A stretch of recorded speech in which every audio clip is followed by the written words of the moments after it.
Philip to Evelyn, 28 January 1945. Dearest darling, today being the first day of my pass, I took in the matinee at the Base Theater. This evening I had intended to go into town to see Bert and Evelyn and to find out what I could do about getting your present. Ain't I the stubborn one? Engraved. Unfortunately, the guy who was to have cleaned and pressed my trousers couldn't do so because there was no hot water in the ablution. So it looks very much like it'll be another 2 weeks before I can get to town. Maybe if I hold off a little while longer, it will reach you sometime in March, say about the 20th or 28th. Get it? The picture this afternoon was pretty good, except for one nauseating interlude of flag waving. It was An American Romance with Brian Dunleavy and Ann Richards.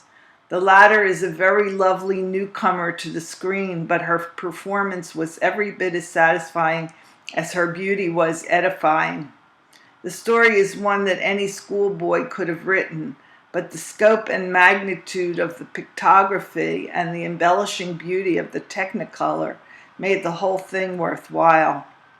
Take It Big, a Class C musical, which I saw last night, proved a stinkeroo in every respect. There was no fresh mail today, Chippy, and things in general around here have been uncommonly dull, so I'm having a hell of a time thinking of what to say. Right now, I'm comfortably ensconced on my bunk.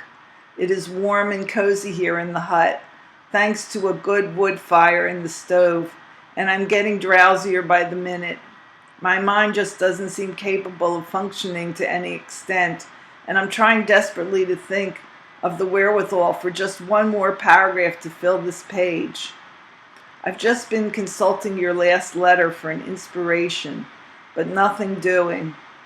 I did notice, though, that I failed to acknowledge your concern about my November and December war bonds.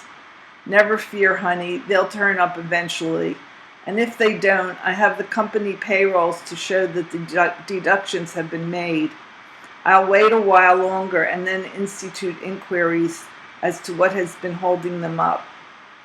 These last 3 lines are just enough to permit me to tell you for the first time today that I adore you, my Evie, and to send a kiss and a hug to my pumpkin, and my love to all.